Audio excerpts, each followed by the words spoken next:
Good morning students, 9th वाले बच्चे, सिद्धि हिंदी विद्यालय की इस ऑनलाइन क्लासेस में आपका हार्दिक स्वागत है। अब बच्चों यहाँ पे हमारा ये जो 9th वाले बच्चे, हमारा एक ही पाठ बचा है, मेरे बचपन के दिन। ठीक है, ये पाठ यहाँ पे ख़त्म करते हैं हम।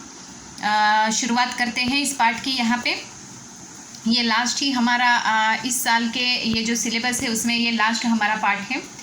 अब यहाँ पे ये जो पाठ है, ये पाठ की लेखिका है महादेवी वर्मा। बच्चों, ये पाठ महादेवी वर्मा ने अपने जीवन के बारे में लिखा है। सबसे पहले कोई भी पाठ की शुरुआत करने से पहले हम उनके साहित्यकार का परिचय प्राप्त कर लेते हैं। महादेवी वर्मा का जन्म 1907 में उत्तर प्रदेश के फर्रुखाबाद शहर में हुआ था। उनकी शिक्षा दीक्षा प्रयाग में हुई। प्रयाग महिला विद्यापीठ में प्राचार्य पद पर लंबे समय तक कार्य करते हुए उन्होंने लड़कियों की शिक्षा के लिए काफ़ी प्रयत्न किए। उसके बाद उनका देहांत कौन से साल में हुआ है वो भी दिया गया। मतलब यहाँ पे महादेवी वर्मा का परिचय हमें इस तरह दिया गया है बच्चों कि उनका जन्म यहाँ पे यूपी यानी उत्तर प्रदेश के फर्रुखाबाद में हुआ था 1907 में। यहाँ पे काफ़ी वर्षों तक उन्होंने यहाँ पे प्रयाग में महिला विद्यापीठ जो है उसके वो प्रिंसिपल प्रधानाचार्य बनकर यानी प्रिंसिपल बनकर उन्होंने कार्य किया। फिर उस काव्य से पद पे रहने के बाद उस कार्य से निवृत्त होकर उन्होंने लड़कियों की शिक्षा के लिए जो कदम बढ़ाने चाहिए वो उन्हें आगे बढ़ाए। महादेवी वर्मा जी छायावाद के प्रमुख कवियों में से एक थी। निहार, रश्मि, नीरजा, यामा, दीपशिखा उनके प्रमुख काव्य संग्रह हैं। कविता के साथ साथ उन्होंने सशक्त गद्य विधाएं भी लिखी थी, जिसमें रेखाचित्र और संस्मरण प्रमुख हैं। अतीत के चलचित्र स्मृतियों की रेखाएं, पद के साथी श्रृंखला की कड़ियाँ उनके महत्वपूर्ण गद्य रचनाएं हैं। महादेवी वर्मा का साहित्य अकादमी एवं ज्ञानपीठ पुरस्कार से सम्मानित किया गया है। भारत सरकार ने उन्हें पद्म भूषण भी अलंकृत किया है। मतलब यहाँ पे महादेवी वर्मा का नाम छायावादी यानी प्रकृति, उन्होंने प्रकृति के ऊपर बहुत सारे ऐसे काव्य लिखे थे।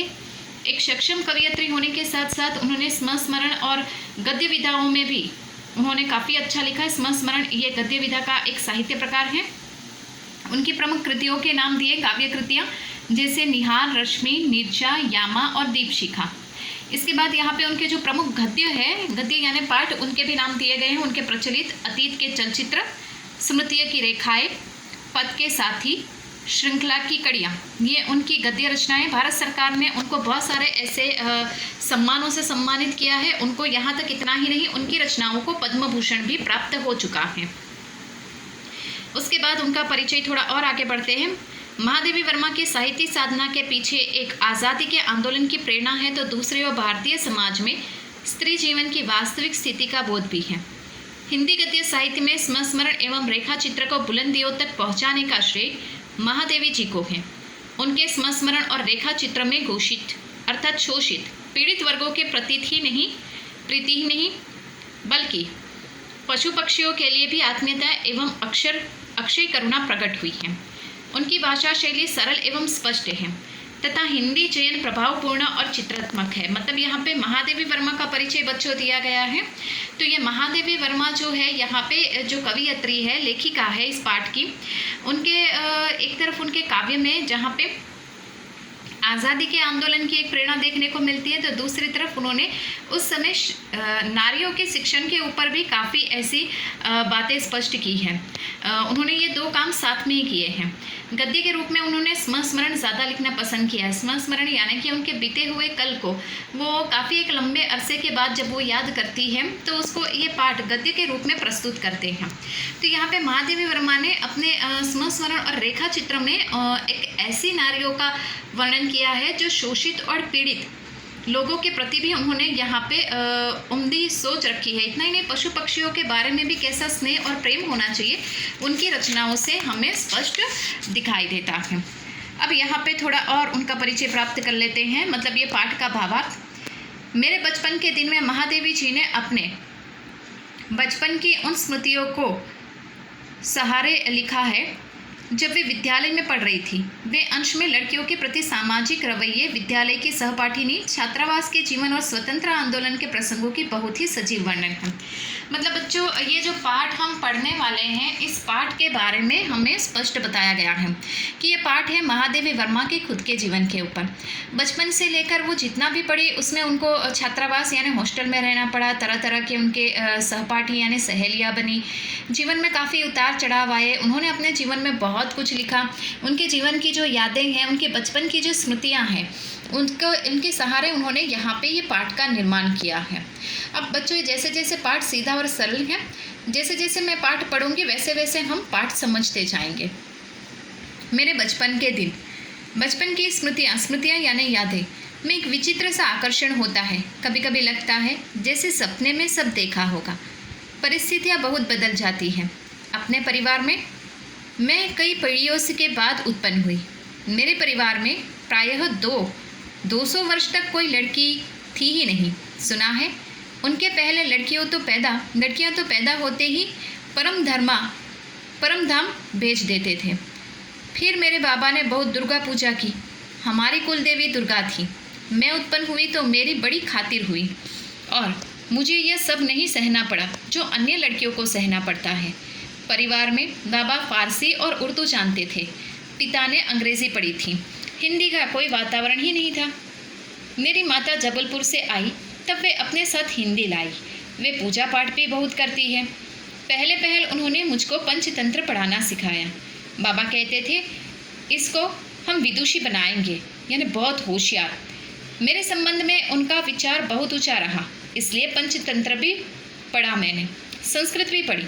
ये अवश्य चाहते थे कि मैं उर्दू फारसी सीख लूँ, लेकिन यह मेरे वश की बात नहीं थी। मैंने जब एक दिन मौलवी साहब को देखा तो बस दूसरे दिन चारपाई के नीचे जा छिपी। तब पंडित जी आए संस्कृत पढ़ाने। माँ थोड़ी संस्कृत जानती थी तो गीता में उन्हें विशेष रुचि थी। पूजा पाठ के समय मैं भी बैठ जाती थी और संस्कृत सुनती थी। उनके उपरांत उन्होंने मिशन स्कूल में रख दिया मुझको। मिशन स्कूल में वातावरण दूसरा था, प्रार्थना दूसरी थी। मेरा मन नहीं लगा, वहाँ जाना बंद कर दिया। जाने में रोने धोने लगती। तब उन्होंने मुझको कास्टवेल गर्ल्स कॉलेज में भेजा, जहाँ मैं 5वें दर्जे में थी। अब यहाँ पे बच्चों थोड़ा एक पन्ना पढ़ेंगे, एक पन्ने को समझेंगे कि महादेवी वर्मा ने अपने बचपन की स्मृतियों के बारे में उन्होंने विशेष रूप से बताया है। उन्होंने कहा है कि उनके परिवार में करीबन 200 वर्षों तक कोई भी बेटी का जन्म नहीं हुआ, और किसी बेटी का जन्म भी होता है तो यहाँ पे परम धाम में उसको भेज देते थे। तो यहाँ पे काफ़ी एक लंबे अरसे के बाद, एक बड़े लंबे युग के बाद यहाँ पे परिवार में इनका जन्म हुआ। इनका यानी महादेवी वर्मा का। महादेवी वर्मा के जन्म के साथ ही सब बहुत ही खुशखुशाल हो गए। परिवार में यहाँ पे लड़कियों को बहुत स्थान मिलने लगा। पिताजी जो थे यहाँ पे वो अंग्रेज़ी पढ़े लिखे थे। माँ इतनी पढ़ी लिखी नहीं थी, वो जबलपुर की थी। जबलपुर से जब उनके पिताजी के साथ शादी हुई, वो यहाँ पे आए, तब हिंदी भाषा यहाँ पे प्रचलित हुई। उनके नाना जी जो थे वो अरबी और फारसी, उर्दू फारसी ये भाषा जानते थे। पिताजी भी ये भाषा जानते थे। अब यहाँ पे माँ पूजा पाठ करने वाली थी। लेखिका महादेवी वर्मा जब छोटी थी तब वो अपनी माताजी के साथ बैठते थे तो संस्कृत के कुछ एक श्लोक वो पढ़ लेते थे। धीरे धीरे जैसे समय बीतने लगा, पिताजी चाहते थे कि वो उसको विदुषी यानी बहुत चतुर और होशियार बनाएंगे। पिताजी की बातों से लगता था वो महादेवी वर्मा से काफ़ी उम्मीद रखते थे। इसके लिए माँ कभी कभी उनको पंचतंत्र की कहानियाँ लेखिका को सुनाती थी। पिताजी चाहते थे कि वो हिंदी भाषा और संस्कृत के साथ साथ उर्दू और फारसी भी सीखे। इसके लिए महादेवी वर्मा के घर एक दिन मौलवी साहब जाते हैं। एक दिन तो पढ़ लिया, लेकिन दूसरे दिन महादेवी वर्मा छिप जाती है चारपाई के नीचे। उनको पढ़ना नहीं था। फिर पिताजी ने क्या किया, महादेवी वर्मा का मिशन स्कूल में दाखिला करवा दिया। वहाँ पे बच्चे भी अलग, क्लास अलग, लोगों का बर्ताव अलग, प्रार्थना अलग। महादेवी वर्मा का मन वहाँ भी नहीं लगा। आखिरकार वो वहाँ से भी भागकर चली आई। आखिरकार परेशान होकर उनके पिताजी ने कास्टवेल गर्ल्स कॉलेज में यहाँ पे लेखिका का दाखिला करवाया, वो भी 5वीं कक्षा में। तो बच्चों यहाँ पे हम रुकते हैं। आगे हम नेक्स्ट वाले वीडियो में आगे के पार्ट की हम शुरुआत करेंगे। तब तक के लिए यहाँ पे रुकते हैं। Thank you.